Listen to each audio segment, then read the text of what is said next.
Hare Hare, Hare Krishna, Krishna Krishna, Hare Hare, Ram, Hare Krishna Krishna, Hare Hare, Ram Ram, Krishna Krishna, Hare Hare, Ram, Ram Ram, Ram, Hare Hare, Hare Krishna, Krishna Krishna, Ram Ram, Hare Hare, Krishna Ram Hare Ram, Hare, Krishna Krishna, Hare Hare, Ram, Ram Ram Ram, Ram, Ram Hare Hare, Krishna Hare, Krishna Krishna Krishna, Krishna, Hare Hare Hare, Hare, Ram, Ram Ram Ram, Hare Hare, Ram Ram, Ram Hare Krishna Hare, Krishna, Krishna Hare Hare, Hare, Krishna Ram Ram Ram, Hare Krishna Hare, Krishna, Hare Hare Hare, Ram Krishna Ram, Krishna, Hare Hare, Ram Ram Ram, Hare Hare, Hare Hare Krishna, Krishna, Hare Hare Hare Krishna, Krishna. Krishna Krishna, Hare Hare, Ram Ram Ram, Ram Hare Ram Krishna, Ram, Hare Krishna Hare, Hare Hare Krishna, Krishna, Hare Krishna Krishna, Hare Hare, Ram Krishna Ram Ram, Krishna, Hare Hare Hare, Krishna. Ram Ram, Ram Hare Hare, Krishna Hare Krishna, Krishna Hare Krishna, Krishna, Hare Krishna, Ram Ram Ram Ram Ram, Ram, Ram Hare Hare Hare, Krishna Krishna Hare Krishna Krishna, Krishna, Hare Hare, Ram Ram Ram, Hare Hare.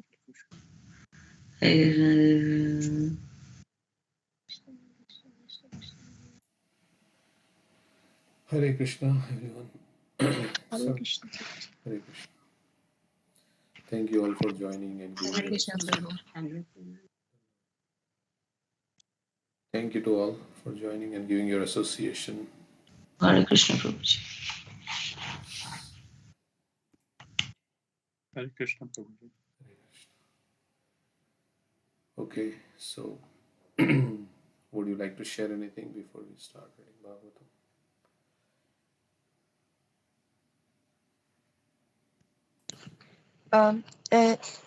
Gopi Gita, two stands, two first two verses. We sang all the verses last 2 Oh, days. oh no, I missed that. Sorry. Maybe we can sing after another few days. We can sing. Okay, sure. Anything else? Anybody like to share? Any song? Yeah, I can sing that. Vrindavana Ramosthana. Vrindavana Ram. Should I sing, Prabhuji? Yeah, go ahead. Vrindavano Ramosthano Dipo Chintamani Dhamo Ratno Mandiro Manohare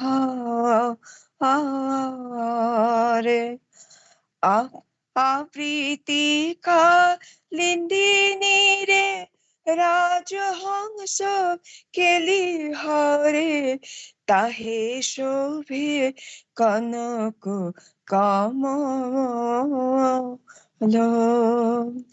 Brindavano Ramosthano Dipo Chintamuni Dhamo Ratno Mandiro Mono Haru Tari Mothe Hemapitho Ashtadale Beshtito Ashtadale Pradhano Naika তার মধ্যে রত্ন সনে বসিয়াছি দুই জনে শ্যামা সঙ্গে সুন্দরী Radhika. Sugandha Mataji, if you want to do next two stanza.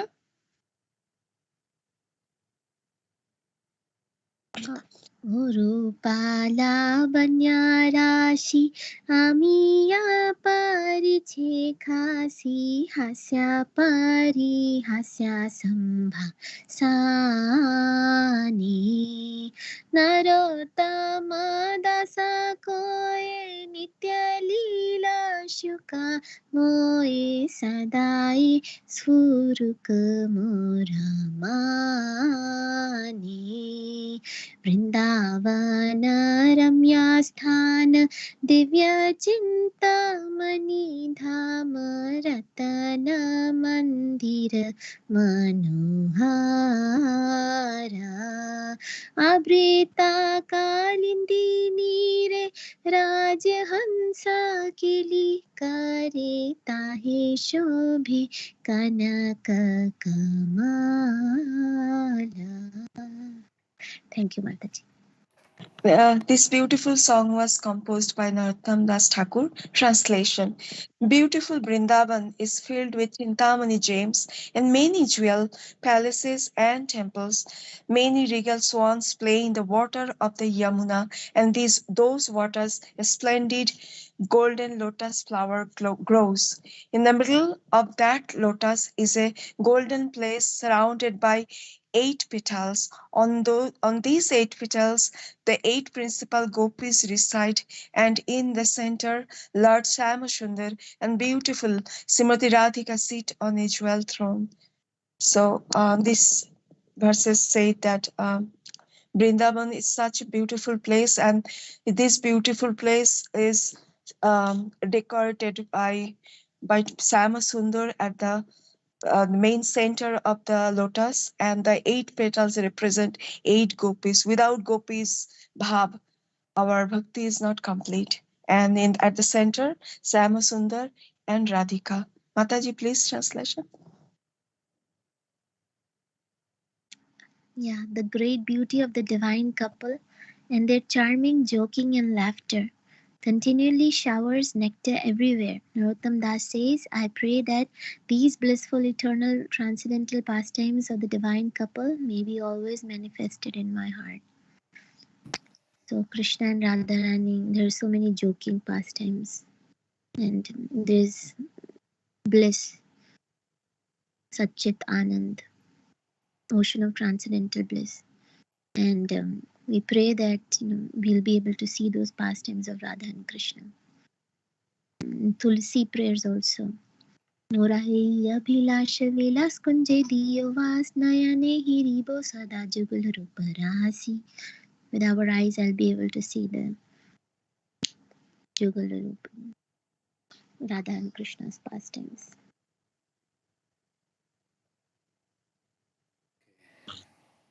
Yeah. And I read that Lalita Sakhi, especially the Lalita Sakhi's temple is there, right, in Barsana, a little far away from in the on the hill. And Okay. she used to bring tambul pan for Lord every day. So we should offer tambul to Lord also. Lalita Sakhi.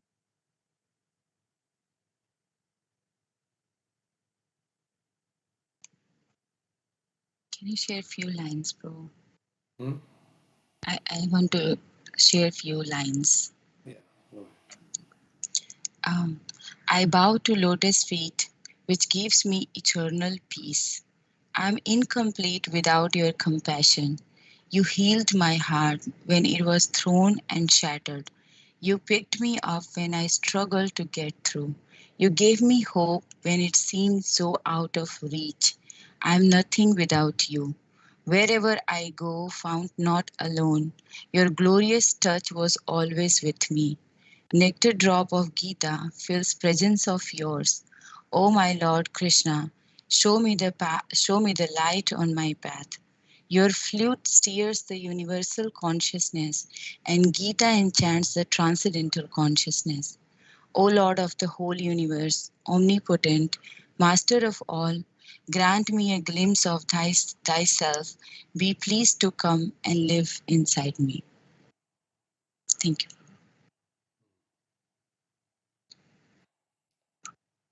Any comments anybody has?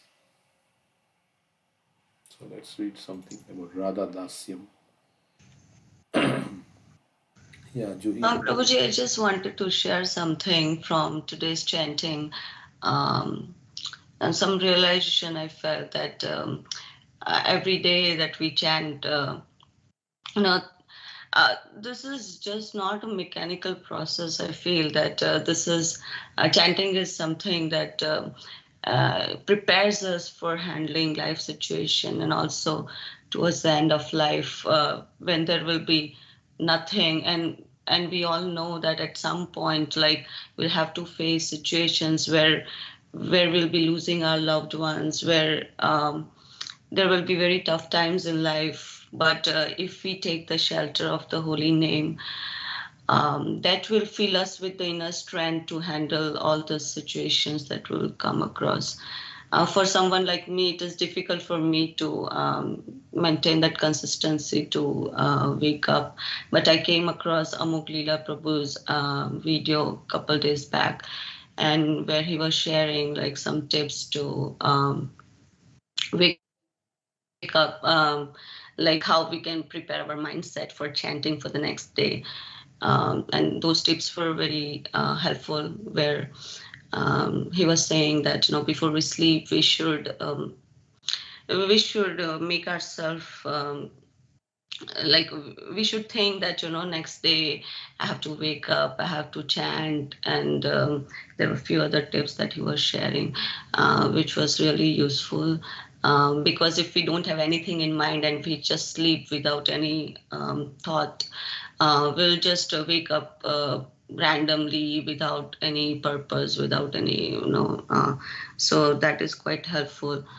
And Also, I came across Anand Vrinda Prabhu's video where he was sharing how chanting can change everything in life. That was also very nice. Like, if you all get a chance, you can um, just hear to that video. Thank you for sharing that. Yes. Any other thoughts? Any other comments?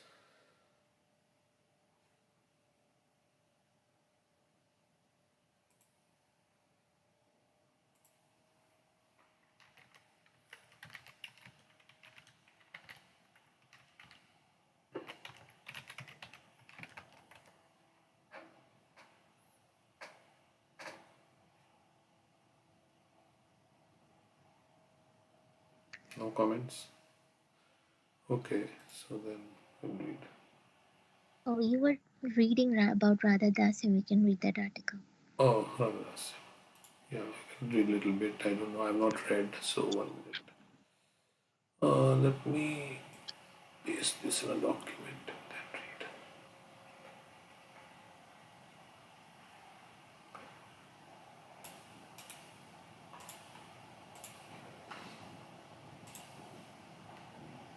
Just 1 minute.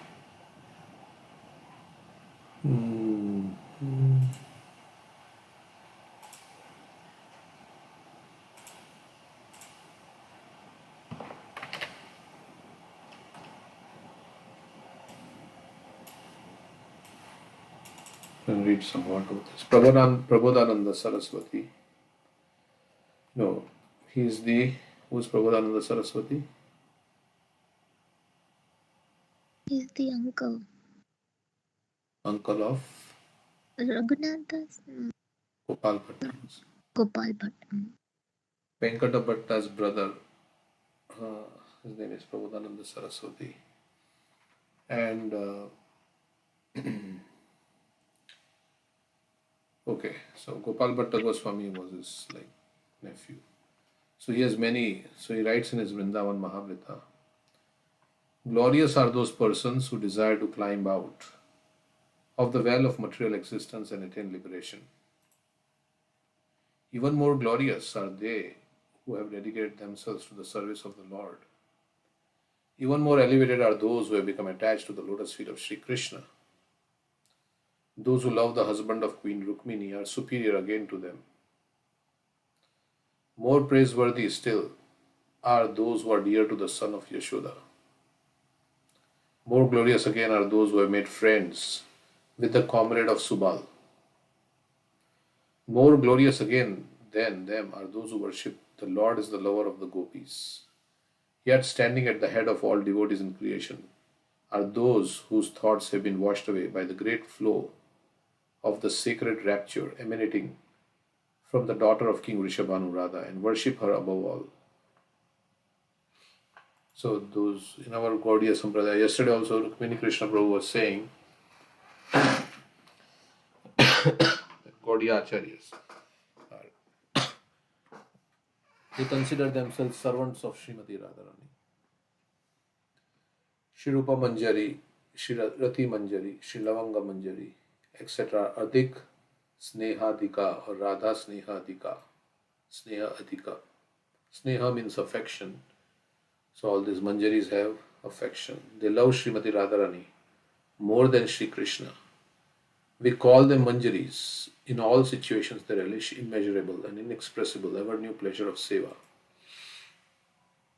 Although they do not expect any pleasure, all they desire is seva. Yet it is the nature of Manjari Bhav and Sri Radha Krishna's very confidential seva that they feel happy on their own. Their bhav is so immense that even when they are close to Sri Krishna, who is Padan Mohan, they retain their individual freedom and yet submerge him in the ocean of joy simply by doing seva. Their rati is only of one of its kind. It reaches the height of wonder and becomes Bhava Ullasa Rati. So Bhakti Rasamrita Sindhu says, when the ratis of Sakhis for Srimati Radharani, such as Lalita, is equal or less than the passion for Sri Krishna, then we call the rati for Srimati Radharani as the passing rati. And that rati also nourishes their passion for Sri Krishna. It's difficult to understand what this is saying. When the rati of Sakhis is equal or less than the passion of Sri Krishna, is equal or less than the passion for Sri Krishna, then we call the rati for Srimati Radharani. Passing, I don't know. And that rati also nourishes their passion for Sri Krishna. However, when the rati for Srimati Radharani is more than the passion for Sri Krishna and keeps on increasing due to constant absorption in that rati, we call that passion as bhava ullas. So when it is equal or less, then it is just a passing. But otherwise, rati for Radharani is more. This bhava ullas rati is the permanent bhava of the Manjaris, such as Sri Rupa Manjari. When we determinedly follow in the footsteps of the Manjaris in this bhav and perform seva, then our bhav is called Manjari bhav. This Manjari bhav alone is the hitherto unoffered gift of compassionate Sriman Mahaprabhu. Sri Rupa and Sanatan have practiced and preached this bhav only. Sri Brihad Bhagavatam Mitra by Srila Sanatan Goswami states, they chant his names and are full of unique love for him. Indifferent to everything else, they want only to become servants of Sri Radha. Ye sarva nairapekshena Radha dasye chava param sankirtyanti tannama tadrisha priyatamaya. The devotees of Sri Radha, who is the dearmost beloved of Lord Madan Gopal, are not impersonalists void of desires. They are fully confident that if Sri Radhika accepts them as her servants, everything they desire will be achieved and more. The privilege of serving Sri Radha is the rarest goal of life, and it is fitting that this privilege be attained only by executing the most excellent of sadhanas.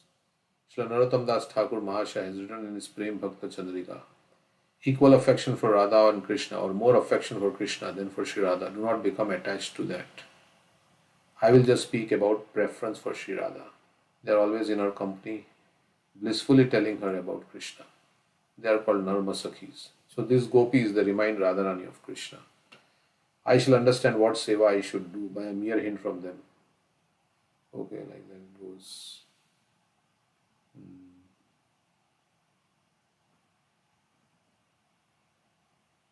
We can read more like tomorrow. So, is it okay? Yes. Yeah, Manjaris, although they are, serving Radharani, they're still in the conjugal bhav. How they don't desire to dance with Krishna or to be with Krishna. But when they serve Radharani, they decorate her, they make her, ready to unite with Krishna. When Radharani feels happiness and bliss in uniting with Krishna, then the same bliss Manjaris feel in their heart. So that's what we read. Correct. So that's even higher than the gopi bhav, which is, gopis, they want to unite with Krishna, dance with Krishna. But this is more higher, serving Radharani unconditionally, and they feel all the bliss. Manjari Bhav is higher than Gopi Bhav. I mean, all our acharyas are Manjaris, right?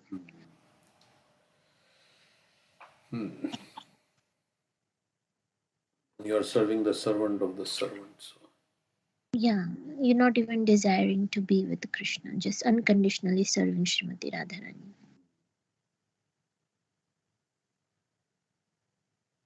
Yeah. Yesterday, Giriraj Maharaj, he was saying that he had a dream. Let me.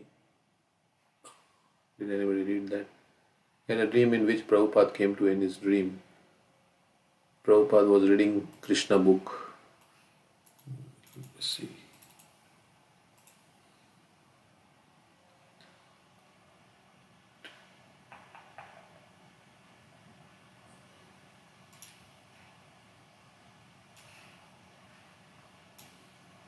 Oh, so nice. Last night, by his causeless mercy, Srila Prabhupada appeared in my dream. He was reading about the pastimes of Krishna. Just as I was thinking, I already know this. He said, those who have affection for Krishna, they never tire of hearing his pastimes. So Maharaj was saying, he was thinking that Prabhupada was reading aloud the pastimes of Krishna, and Maharaj was thinking, I already know this. He said, then Prabhupada says, those who have affection for Krishna, they never tire of hearing his pastimes. Then I dreamed of Krishna and his friends herding the cows. When I awoke, I resolved to read Krishna's pastimes every day.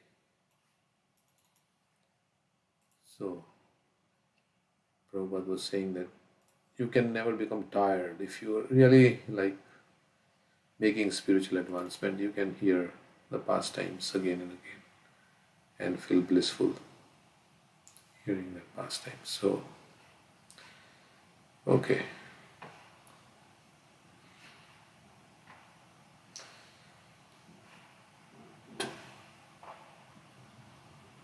Alright, so we'll read a few verses here.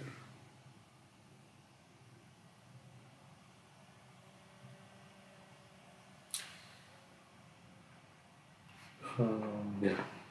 Having equipped himself with austere penance, adoration, mental concentration, and absorption in devotion, accompanied by dispassion and having controlled his senses, Brahma, the self-born living creature, evolved great sages as his beloved sons. The ritualistic performances of sacrifice are meant for material economic development. In other words, they are meant to keep the body in good condition for cultivation of spiritual knowledge. But for actual attainment of spiritual knowledge, other qualifications are needed. What is essential is vidya, or worship of the Supreme Lord. Sometimes the word yoga is used to refer to gymnastic performances of different bodily postures, which help mental concentration. Generally, the different bodily postures in yoga system are accepted by less intelligent men to be the end of yoga. But actually, they are meant to concentrate the mind upon the supersoul. After creating persons for economic development, Brahma created sages who would set the example for spiritual realization. Okay, so because he was absorbed in devotion, he created the sages at that time. So,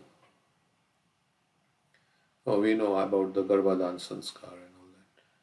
So, devotees are children with devotional qualities are born. So, great sages came because of his absorption in devotion. So, and Prabhupada says yoga is meant to actually not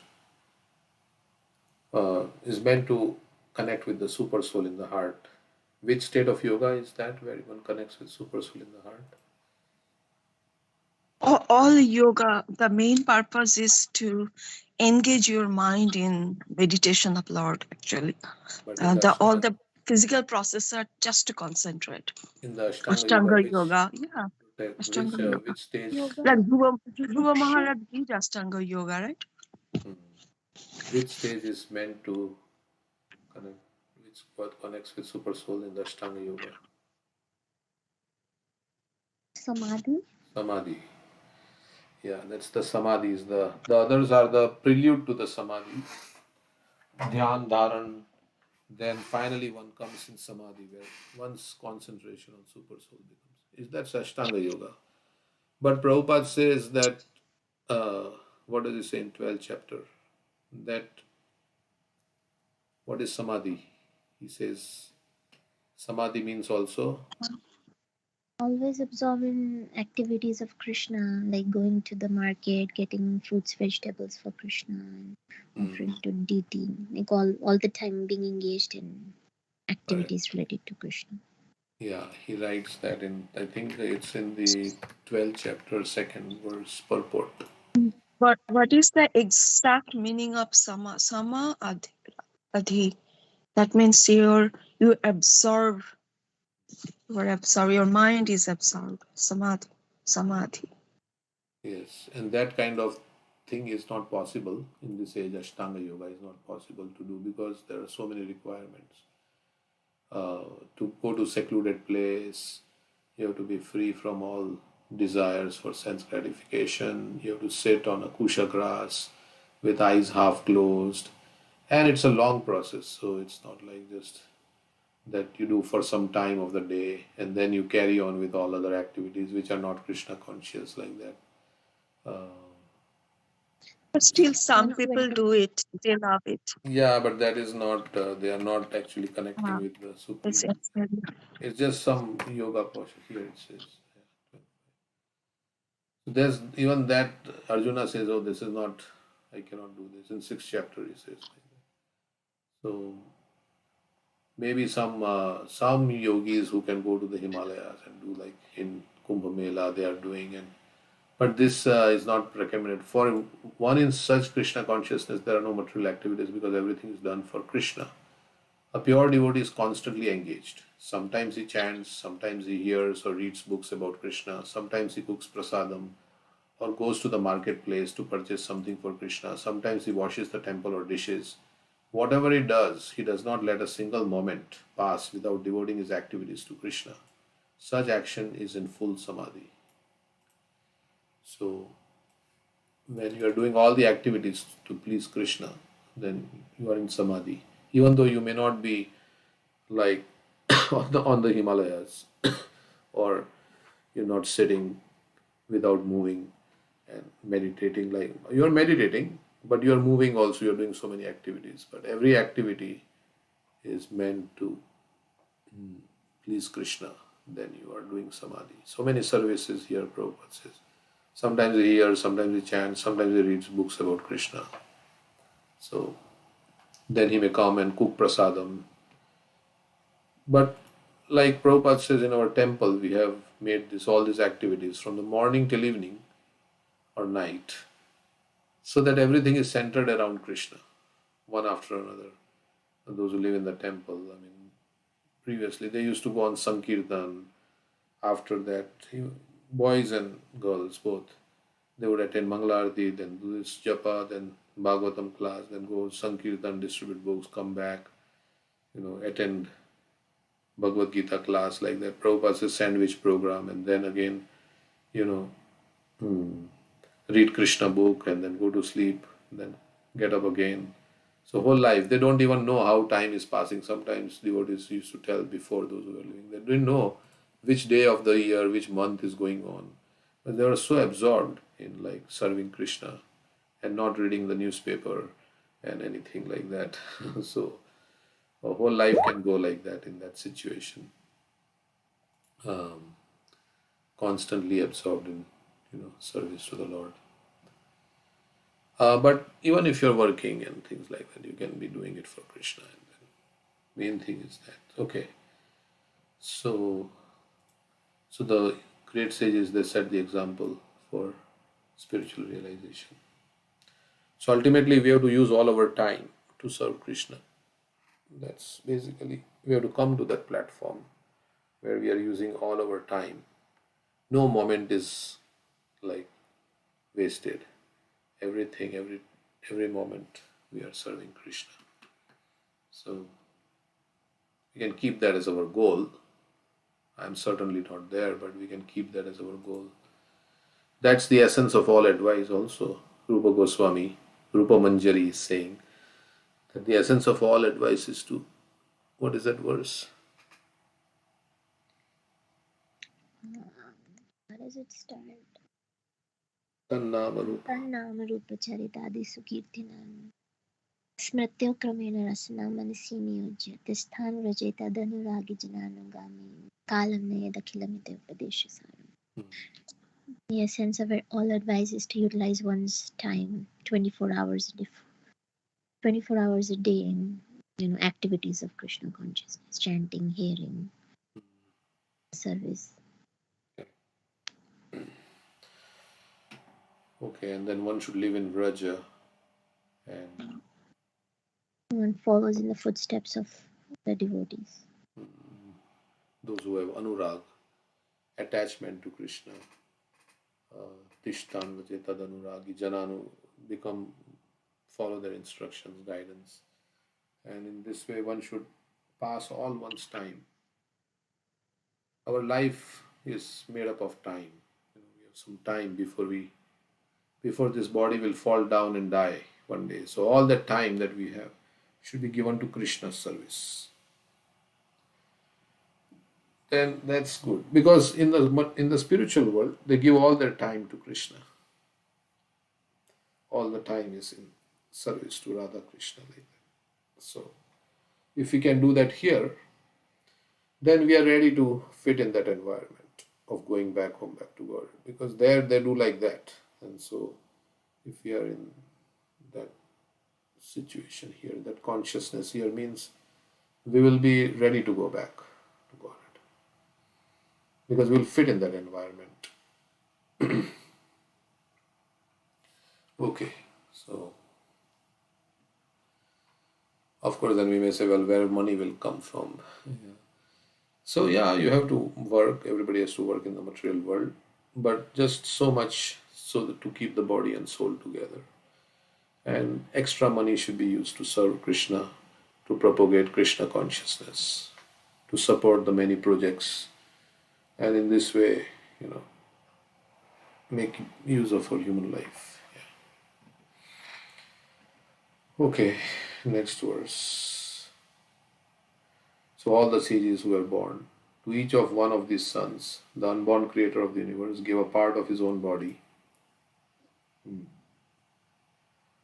which was characterized by deep meditation, mental concentration, supernatural power, austerity, adoration, and renunciation.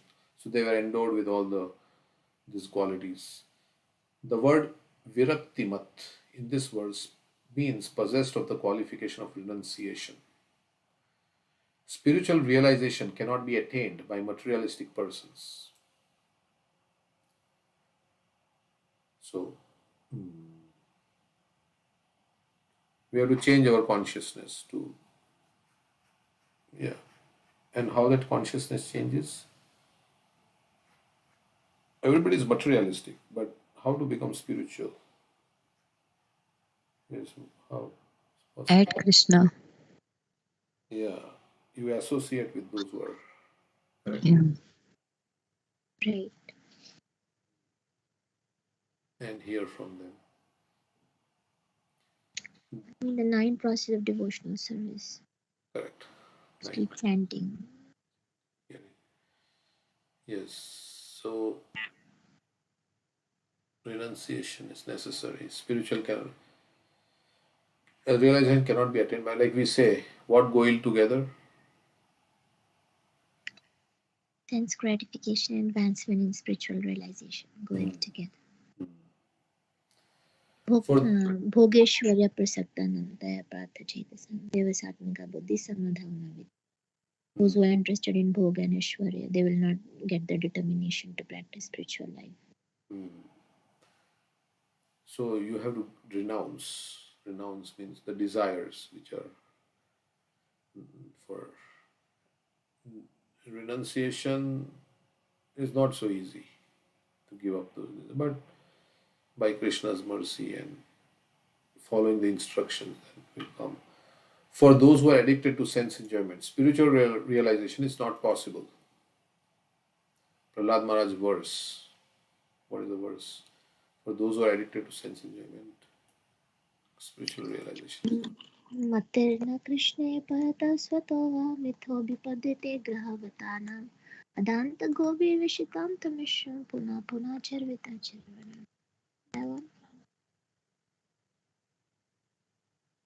What is that? Yeah, Because of the uncontrolled senses, people who are addicted to materialistic life, they progress towards the hellish condition, and they repeatedly chew what has already been chewed, and the inclinations are never awoken, aroused either by themselves or by others, or by both, combination of both. yeah. Okay, yes, that's the verse. So, because Hiranyakashipu asked Prahlad, how did you become Krishna conscious so much? And then he indirectly said, oh, this Krishna consciousness cannot be attained. But then he said, okay, if you want to attain Krishna consciousness, then you have to Accept Guru. what Mate is the vidhu swati gatim hi Vishnu. Naisham Matistava Durukramangram.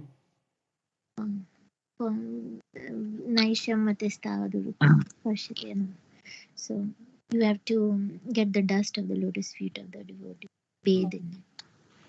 Means you have to become a menial servant of the great souls. Then you can become Krishna conscious. Yeah, one is also physically, you can get dust. There are three things, right? That Bhakta pada dhuli or bhakta pada jal. Bhakta bhukta vishesh teen mahabal. Bhakta pada dhuli or bhakta pada jal, bhakta bhukti avashesh. Bhakta bhukta vishesh. Teen mahabal. So, of course, you can take dust and put on your feet or something like that, but ultimately it means to become servant and follow the instructions. Sometimes we go and we can say, okay, I touched the cloth of, this, this somebody gave this and then I touched it. But yeah, that's good. We were in Mayapur and somebody gave us the brush of Jagannath. Bhakti Purushottam Maharaj had brought the toothbrush of Jagannath, and then he touched it to her head, and then that's there. And then we have to also follow the instructions. It's not just by touching that. If that was so, then Prabhupada says Krishna would have just touched Arjuna on the head and everything would have been, but he gave the knowledge and Arjuna heard the knowledge. Of course, the Dhruva Maharaj, he touched with his conch shell. But Dhruva Maharaj was already he was purified by sadhana bhakti, and he already said, I don't want anything. And so, I don't know if this verse he decided before being touched by the conch shell of Vishnu or afterwards, but he said, yeah. Sthana Bilashi. Correct. That's not there in some other scripture, not Hari mentioned. Bhakti Suddhodaya. Yeah, Hari Bhakti Suddhodaya, yes. That verse is there. Yeah, but so touching and all these things is good. You take the remnants of but it means also to follow the direction of the Guru and the spiritual master. Then only you can get the real benefit. So, yeah. In Bhagavad Gita, this is the same verse you are quoting. In the Bhagavad Gita, it is stated that those who are attached to seeking material possessions and material enjoyment cannot reach yoga samadhi, absorption in Krishna consciousness. Which verse is that? Those who are too attached to seeking material possessions and material enjoyment cannot reach yoga samadhi or absorption in Krishna consciousness. Yeah, same thing. Bhogeshwara Pasattam. Correct. Taya prita chetasam Devasatmika buddhi samadhav na vidiyate. So, bhoga and Aishwarya, as long as we have desires, then we cannot, our determination will not be, means Vyasaitmika buddhi will not come about. Propaganda that one can enjoy this life materially and at the same time spiritually advance is simply bogus. So, if we say, yes, yeah, you can carry on with your sense enjoyment and you can make spiritually advancement, that is not Prabhupada. The principles of renunciation are four: to avoid illicit sex life, to avoid meat eating, to avoid intoxication, to avoid gambling. These four principles are called tapasya or austerity. To absorb the mind in the supreme in Krishna consciousness is the process of spiritual realization. So, to follow the principles and four regulative principles and engage in Krishna's service. Even if we can't follow the regular principles, we will still engage in Krishna's service, and yeah, that will help us. Yeah. Yeah, also Prabhupada says about the mind, right? So that verse we memorize, it says that one who restrains his senses of action but whose mind dwells on sense objects certainly deludes himself and is called a pretender. Mm. I mean, the head of the senses is the mind. Right. Not even the mind should dwell in those. Mm. Yes, the mind also should ultimately at least gross, then mental. Of course, if you stop mental, then gross will also stop.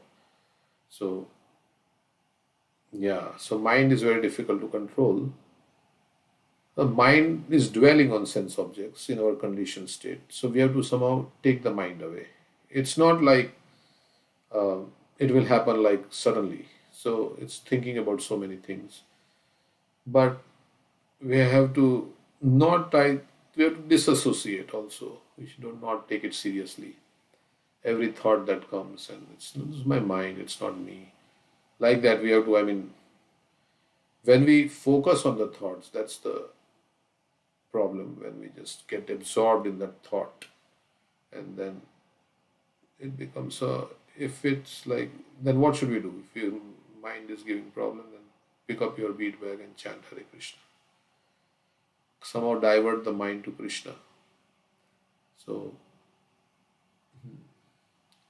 so that is the thing. And we say that if our intelligence is strong, then it can control the mind.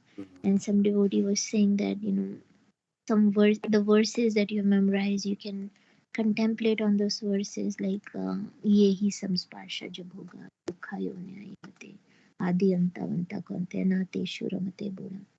That those who are intelligent, they do not like to participate in those activities that will give them temporary pleasure. They have a beginning and end. Ultimately, they would lead to misery in the future. Like that, I mean, so many things we know, right? For material enjoyment, if we become addicted by that and we desire, then definitely we'll get another body, and with the body comes disease and old age and death. And so, I mean, contemplating on, yeah, it's miserable. Like, why would I want to extend my miseries? Like, so, like building the intelligence, and that would control the mind. Very nice. Yeah. So, That really needs a strength, Prabhu. Like, if there's that strength comes with the chanting and devotional process, because to escape or to desire nothing, not to involve in any material desires, like we know that it leads to the misery. We need that strength. Let's say if you go to the like any jewelry shop, diamond shop, and we don't have that much money to buy that, so we need that strength to get that. So that strength will come with our sadhana as well. So if these two things go together, then only we can be able to say no. No, I don't want to involve in anything which arise from our mental concoction, the desires which arise from the mental concoction. Isn't that? yes, correct. Absorption in Krishna, that's the only way. Devyesha Gunamai. My eyes, Prabhupada says, why my eyes? What did he say? One time he said, why my eyes so strong? Because your purpose is not strong. Yeah. He says, my eye is not strong, your purpose is not strong. So, like that, yeah, we have to make our purpose of going back home, back to Godhead as the sole aim of life, as the biggest thing of our life. Yes, or attaining Krishna Prem, like that. Making Krishna Prem, attaining devotional service to the Lord. So sometimes we have to tell the Lord, I don't want this, even though it is I'm desiring. You don't sanction my desire. I don't want it. You don't grant it, and That's what we sing in Shikshashtam. Na dhanam, na janam, na sundarim. We are saying it, but we're not meaning it. so we have to go like deeper into that prayer. Right? We have actually to, yeah, see, because we don't want to like rotate in this cycle of birth and death, and we should say, now this is my life. I will just, Prabhupada says, yeah, give this one life to Krishna. So don't worry about what will happen, this, that, Krishna will take care. Of course, that you have to have that confidence that Krishna will take care of me. then only you can Rakshashi Titi Vishwash. And in our society, Prabhupada has made such a nice arrangement that you can serve Krishna without having to worry about so many things. Like those devotees who stay in the temple and serve Krishna, they are, if you become really absorbed, like we have so many brahmacharis, Amoglila Prabhu and so many others, Rukmini Krishna Prabhu and so many. So they are doing, and they are not, it's not that they are not getting anything to eat. They are having some place to stay, they are getting something to eat, they are having clothes to wear, and they may not have luxuries, but they are happy serving Krishna. So yeah, I'm not saying that everybody has to live in the temple, but I'm just saying that Prabhupada has created a nice situation in which everybody can, connect with the temple. You can get prasadam also, free prasadam. So do some service, they'll give you free prasadam and can use your time in service to Lord, preaching and distributing books like that. So that's something I was also thinking about. It's nice. So we have temple coming up in Columbus also. Many in Houston also, many devotees live around the temple. And all the deity worship and everything is done by all the devotees who live around the temple. So none of them are staying in the temple, but they are living around the temple. They come to the temple, they do many services, preaching, give class and things like that. So that's how it should be. And then you have work, and you do some work, and then you come back and give money for Krishna. Isn't it like that kind of situation it should be?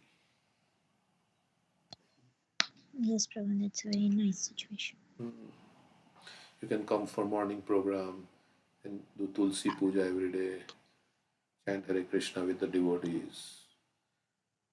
So nice. Hear Bhagavatam, take prasadam. Okay.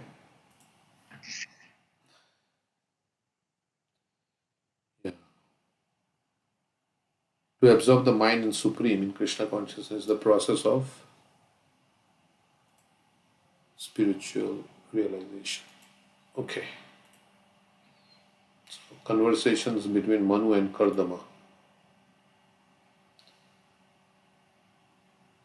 What is the time? Okay, we'll read. Vidura Vacha Swayambhuvasya Chamanor Vamshat Parama Sammataha Kathyatam Bhagavan Yatra Vaithunendhire Prajaha. Vidura said, the line of Swayambhuva Manu was most esteemed. O worshipable sage, I beg you, give me an account of this race, whose progeny multiplied through sexual intercourse. So Swayambhuva Manu line is very... So let's see. Regulated sex life to generate good population is worth accepting. Actually, Vidura was not interested in hearing the history of persons who merely engaged in sex life, but he was interested in the progeny of Swayambhuva Manu, because in that dynasty, good devotee kings appeared who protected their subjects very carefully with spiritual knowledge. By hearing the history of their activities, therefore, one becomes more enlightened. An important word used in this connection is Parama Sammataha, which indicates that progeny created by Swayambhuva Manu and his sons was approved by great authorities. In other words, sex life for exemplary population is acceptable to all sages and authorities of Vedic scripture. So, procreation for begetting children, for making them devotees of the Lord, then that's accepted. So, okay. But we don't know whether they will turn out to be devotees. Yeah, that is always a risk. Bhaktisiddhanta Saraswati Thakur said, I could have hundreds of children if I can make them all Krishna conscious. But he didn't get married, of course.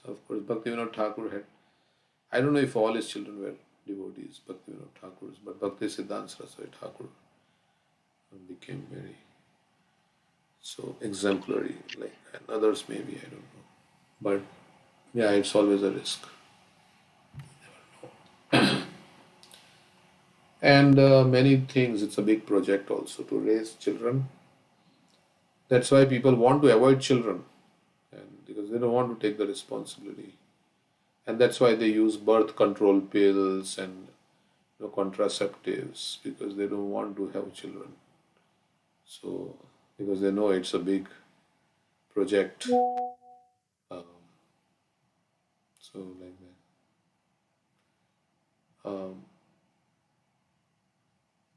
And so much expenditure is there to raise children, then you have to send them to college and all these things. If they are devotees, it's very good. Otherwise, Prabhupada says putra and mutra. He says, yeah. But you have to take risk what to do. I mean, you can't, but it's a risk. If you are prepared to, first you have to have the mentality of, going through that difficulty of raising children, and then educating them. Because once you have a child, you cannot shirk your responsibility. It's an irreversible thing, right? Once you have a child, you have to take care of the child. And so many devotees, they move to Alachua and they want to put their child in Gurukul and things like that. But there also there are problems in Gurukul and things. So it's a very difficult situation. So many children's, many devotees' children are not devotees. So not many, I don't know how many, I have no statistics, but it is possible. Initially they are inclined, but then when they grow up, then they are, they have their own freedom, and then actually when they practice Krishna consciousness. So that's the risk. That's why don't become father, don't become mother, don't become a guru, unless you can deliver your dependents from the cycle of birth and death. So, of course, most people get married because of the attraction to the opposite gender. So that's why get married. But then they don't know that the main purpose of having a child is to so that he doesn't have to enter another womb again, to give them education. Sometimes they send to all extracurricular activities and all these things, but they don't give them spiritual education, which is most important. They do all the other things, right? Karate and this and that and swimming and this, but most important thing is not done. And every parent likes to have their child materially situated well materially. So then you have to send them to college because you have to have a good education and so many things and like that. That itself is a big endeavor to get admitted into college and go through the degree, and it's not easy. Correct? That's why in jobs they have some, what is that scheme called?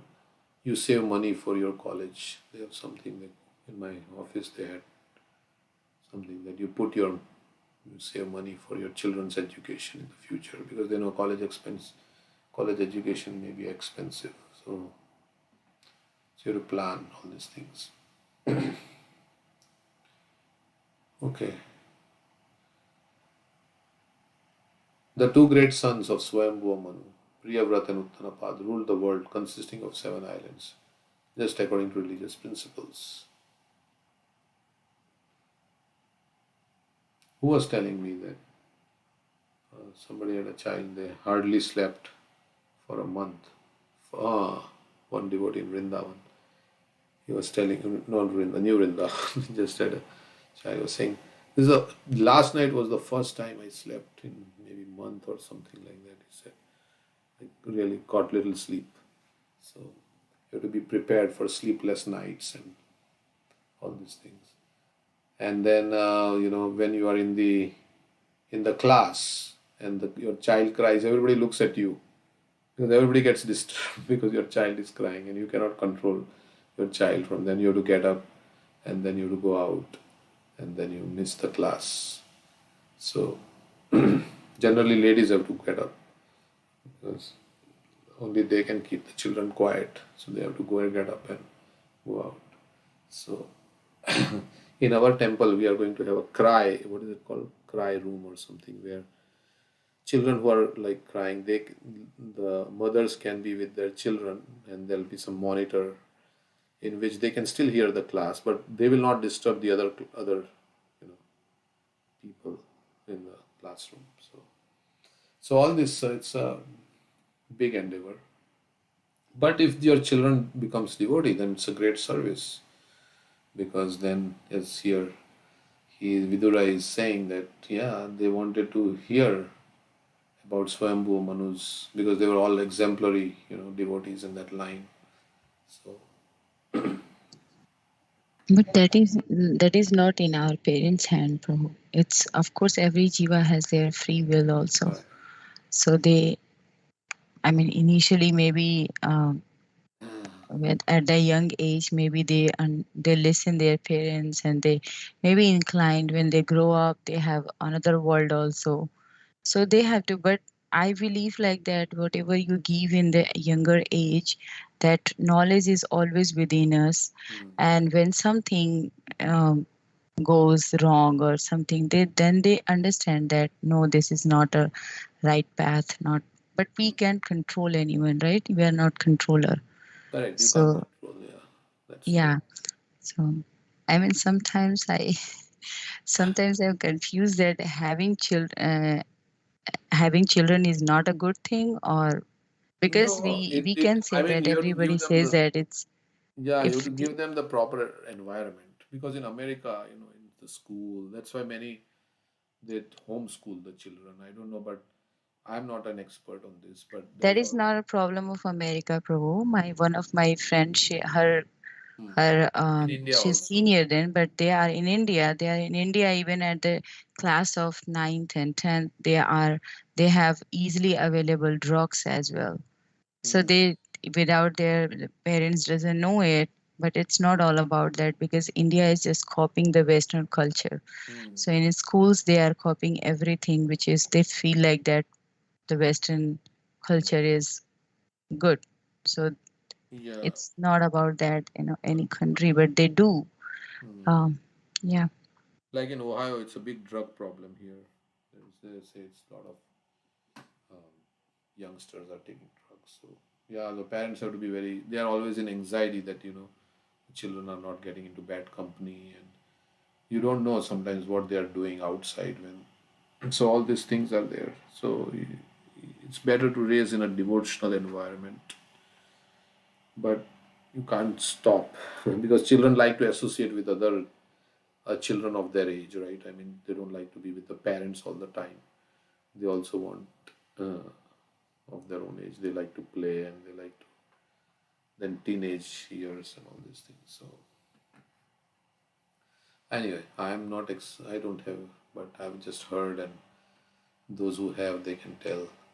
We have Shri, right? Vallabi Gopi Mataji and Raga Sindhu Prabhu. They are raising Shri as a devotee, and she knows, so they can share their experience if they want to on how to raise children successfully in Krishna consciousness. Like we have this other Radhika Raman Prabhu's mother, who's that Aruda. So she has written also a book how to do this and so many things. But it may not apply for everybody, that's also another thing, because every child may be different nature and everything. So, but there are some guidelines that, um, okay.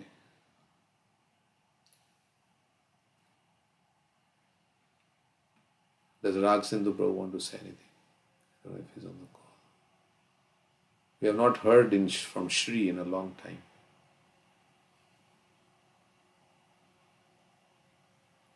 Okay, he's not there, I Hare Krishna Prabhuji. think. How is Shri doing? We are Shri missing Shri. She used to Hare sing. Krishna Prabhuji. Hare Krishna, she's there. We're missing your verse recitation and also some songs that you used to sing before. So maybe you Same here, Prabhuji. can. Huh? Same here. Same here. I'm missing it too.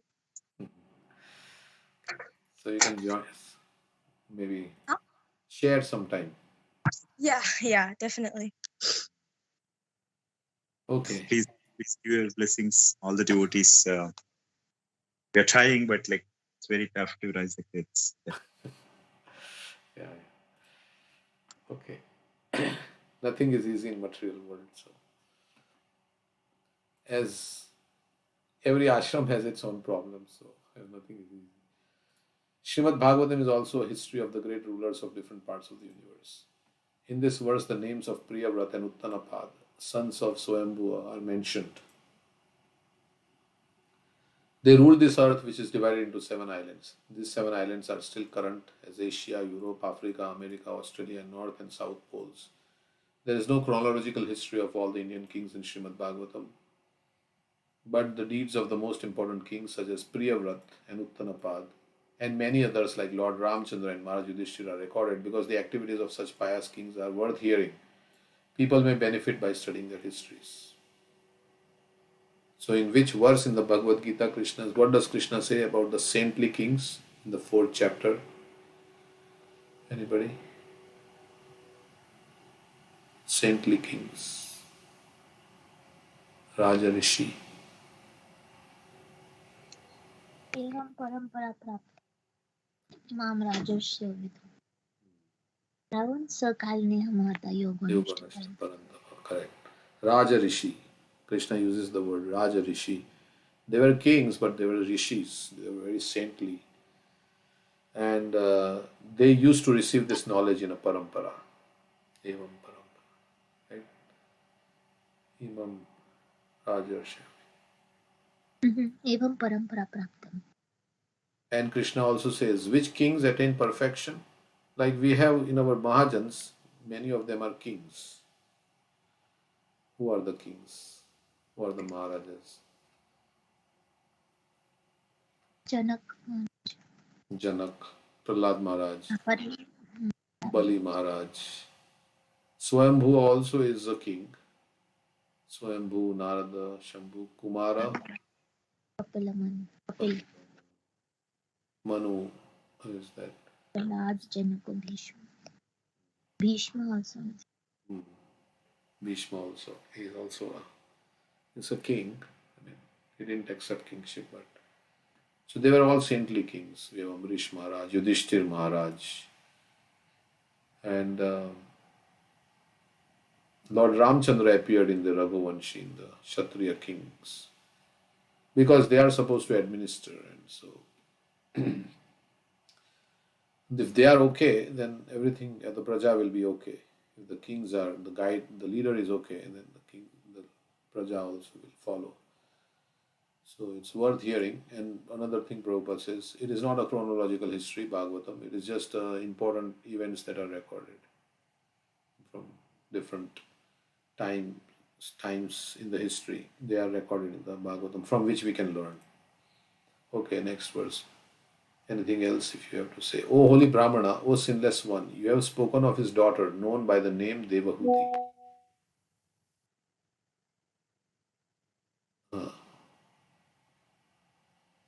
So Swayambhuva Manu had a daughter by the name Devahuti as the wife of the sage Kardama, the lord of created beings.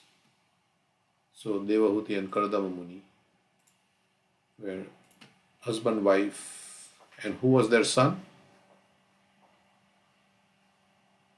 Kapil Muni. Kapila Dev, yeah, who is incarnation of the Supreme Lord. Lord. Here we are speaking of Swayambhuva Manu, but in Bhagavad Gita we hear about Vaivashvata Manu. Where does Vaivashvata Manu come in the Bhagavad Gita?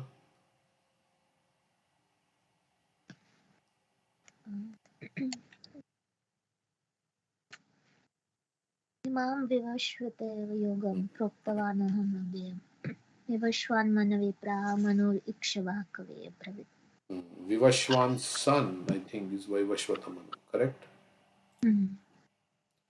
Vivashwan is the sun god, and his son is Vaivashvata Manu. So he says in the first I instructed this knowledge to Vivashwan, and then he instructed to his son Vaivashvata, Imam Vivashvata, who is also the Manu. So he's the seventh Manu. Swayambhuva Manu is the first Manu. The present age belongs to the Vaivashvata Manu. Swayambhuva Manu was previously ruling, and his history begins from Varaha age, or the millennium when the Lord appeared as the boar. There are 14 Manus in one day of life of Brahma, and in the life of each Manu there are particular incidents. The Vaivashvata Manu of Bhagavad Gita is different from Swayambhuva Manu. He is also a devotee. So now, how many offspring did that great yogi beget through the princes? How many children they had? Who was endowed with eightfold perfection in yoga principles. So Kardam Muni was he was a mystic personality yogi, and he had 8 mystic siddhis. Oh, pray, tell me for this, for I am eager to hear it. Because they were like all exemplary. Here Vidura inquired about Kardama Muni and his wife Devahuti and about their children. It is described here that Devahuti was very much advanced in the performance of eightfold yoga. Devahuti also. The 8 divisions of yoga performance are described as Yam, Niyam, Asan, Pranayam, Pratyahar, Dharan, Dhyan, Samadhi. So Yama, control of the senses. Niyama, strict following of the rules and regulations. Asana, practice of different sitting postures.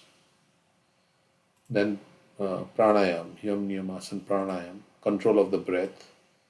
Pratyahar, withdrawing the senses from sense objects, bringing the senses inwards, like the tortoise. Pratyahar, Dharan, concentration of the mind. Dhyan, meditation, and Samadhi, self-realization. After self-realization, there are 8 further perfectional stages which are called Yoga Siddhis. The husband and wife, Kardama and Devahuti, were advanced in yoga practice. The husband was a Mahayogi, great mystic, and the wife was a Yoga Lakshan, or one advanced in yoga. They united and produced children. Formerly, after making their lives perfect, great sages and saintly persons used to beget children. Otherwise, they strictly observed the rules and regulations of celibacy. So, after they were perfect in their consciousness, then they used to have children. Otherwise, they observed, or they would just observe celibacy. Brahmacharya, following the rules and regulations, is required for the perfection of self-realization and mystic power. There is no recommendation in Vedic scriptures that one can go on enjoying material sense gratification at one's whims as one likes, and at the same time become a great meditator by paying a rascal some money. Okay, just one more verse. O holy sage, tell me how the worshipable Ruchi and Daksha, the son of Brahma, generated children after securing as their wives the 2 other daughters of Swayambhuva Manu.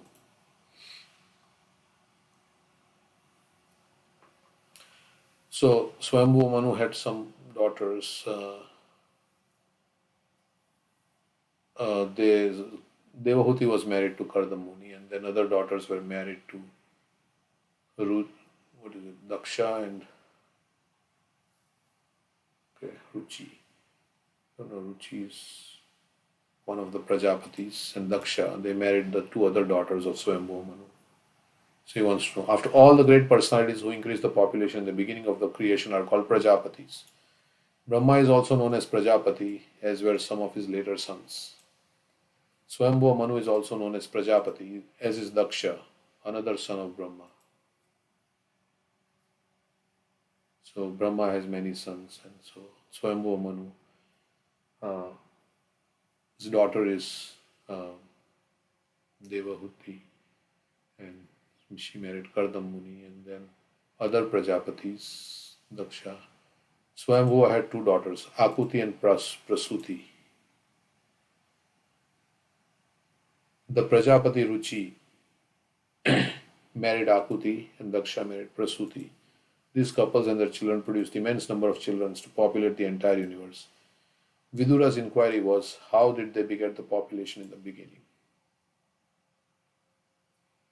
Okay.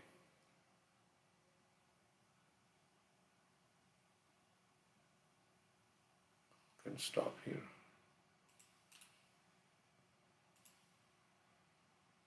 Or read one more verse. Let's read one more verse. The great sage Maitreya replied, since we started, commanded by Lord Brahma to beget children in the worlds, the worshipable. So Brahma told Kardam Muni, yes, you should now have offspring. Worshipable Kardam Muni practiced penance on the bank of river Saraswati for a period of 10,000 years. It is understood herein that Kardam Muni meditated in yoga for 10,000 years before attaining perfection. Similarly, we have information that Valmiki Muni also practiced yoga meditation for 60,000 years before attaining perfection. Therefore, yoga practice can be successfully performed by persons who have a long duration of life, such as 100,000 years. In that way, it is possible to have perfection in yoga. Otherwise, there is no possibility of attaining the real perfection. Following the regulations, controlling the senses, and practicing the different sitting postures are merely the preliminary practices. So, yam, niyam, asan, this is just a preliminary. We do not know how people can be captivated by the bogus yoga system in which it is stated that simply by meditating 15 minutes daily, one can attain the perfection of becoming one with God. This age is the age of bluffing and quarrel. Actually, there is no possibility of attaining yoga perfection by such paltry proposals. The Vedic literature, for emphasis, clearly states 3 times that in this age of Kali, Kalo nasteva nasteva nasteva, there is no other alternative, no other alternative, no other alternative than Harir Nam, chanting the holy name of the Lord. So, if you want to make spiritual advancement in this age, then one should take up chanting the name. Why 3 times it is said? Not by this. Not by yoga, not by gyan, And not by karma. not by karma, not by yoga, not by jnana. So only by through Nam Sankirtan. Okay, that's good.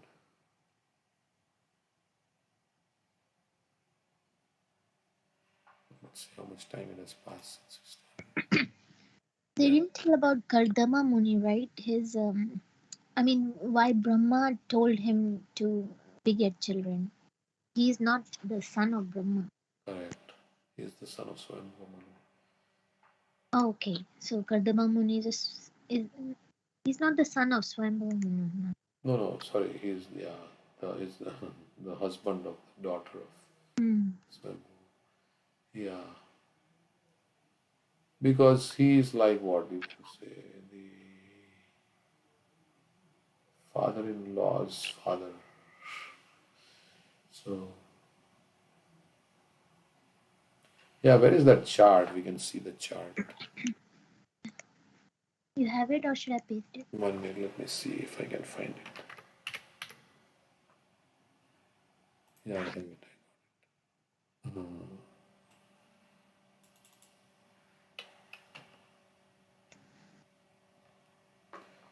So, Brahma, Swayambhu Manu is the son of Brahma. And where is Kardama Muni coming here? Hakuti, Devahuti on the rightmost. Devahuti, Kardama. But where is Kardama coming from? I don't know. Here are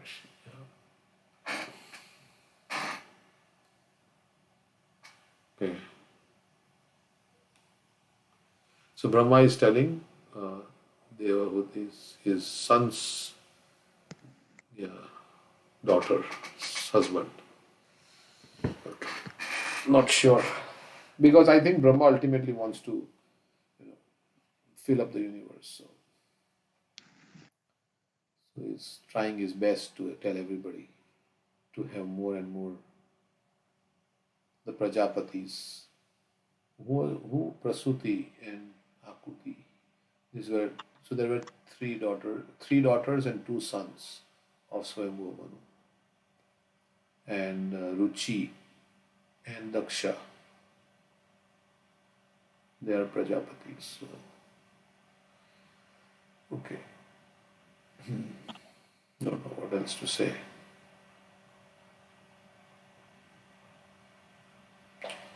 Okay. He was very angry with who is angry with? Who said I will not have children?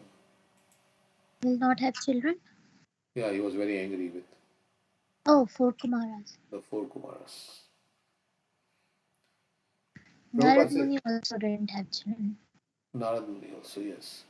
And Prabhupada says you can refuse the spiritual master's order to, like that some place we read right to him. Ah. Prachetas, I think Narad Muni was He made them into brahmacharis, right? Daksha's sons. Twice he made them.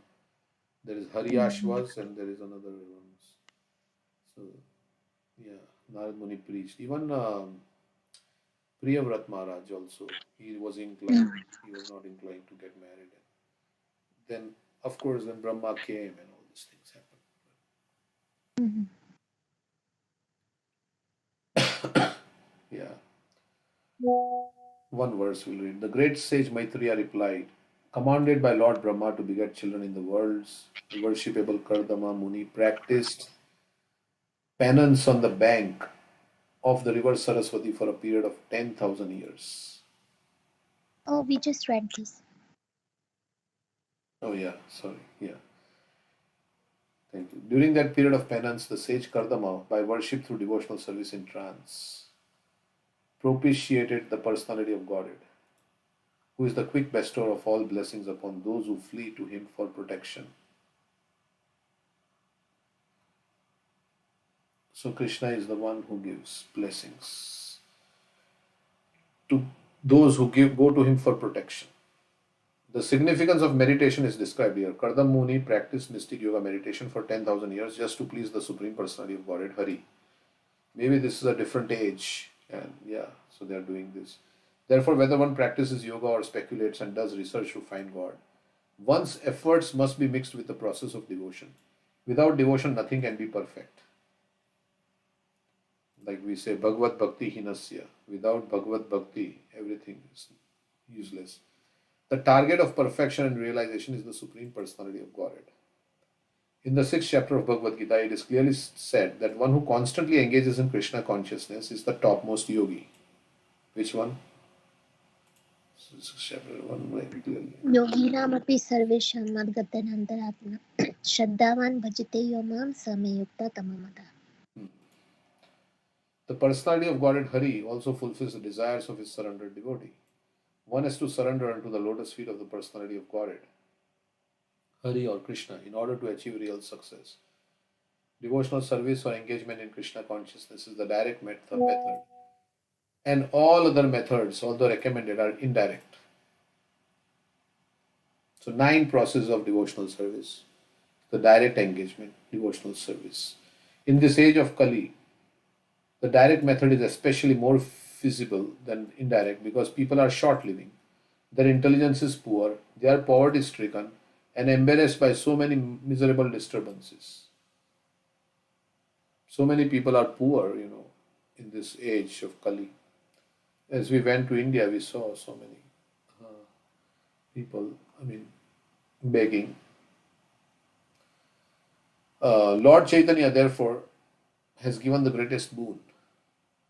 In this age, one simply has to chant the holy name of God to attain perfection in spiritual life. The word Samprapade Hari means that in various ways, Kardama Muni satisfied the Supreme Personality of Godhead, Hari, by his devotional service. Devotional service is also expressed by the word Kriya Yogena. Kardama Muni not only meditated but also engaged in devotional service to attain perfection in yoga practice or meditation. One must act in devotional service by hearing, chanting, remembering, etc. Remembering is meditation also. But who is to be remembered? One should remember the Supreme Personality of Godhead. Not only one must remember the Supreme Person, one must hear about the activities of the Lord and chant His glories. This information is the authoritative scriptures. After engaging himself for 10,000 years in performing different types of devotional service, Kardama Muni attained the perfection of meditation. But that is not possible in this age of Kali. wherein it is very difficult to live for as much as 100 years. At the present moment, who will be successful in the rigid performance of the many yoga rules and regulations? Moreover, perfection is attained only by those who are surrendered souls.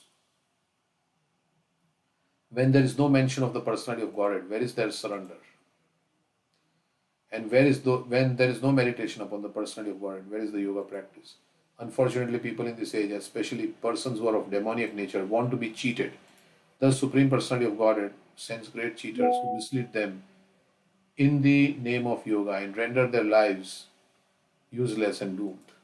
In Bhagavad Gita, therefore, it is clearly stated in the 16th chapter, verse 17, that rascals of self-made authority, being puffed up by illegally collected money, perform yoga without following the authoritative books.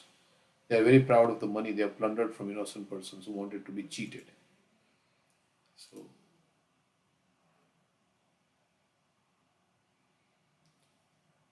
okay, that's the verse. Atma samabhavita stabda dhanamana madanvitaha yajante nama yagnaiste dambena vidit purvakam.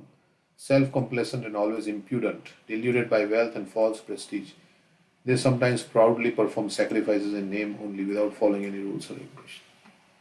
I think he said the seventh verse, bro, which is 17th verse. Okay. 17th verse, yeah, it's 17th verse. Okay. We'll stop there. Now what should we do? Should we hear anything? We can continue Brad Bhagavatamrita. Brihad Bhagavatamrita, yeah. Hearing, we were hearing Rukmini Krishna. Correct. And then there was one lecture by, I think, Keshav Maharaj. Will hear later.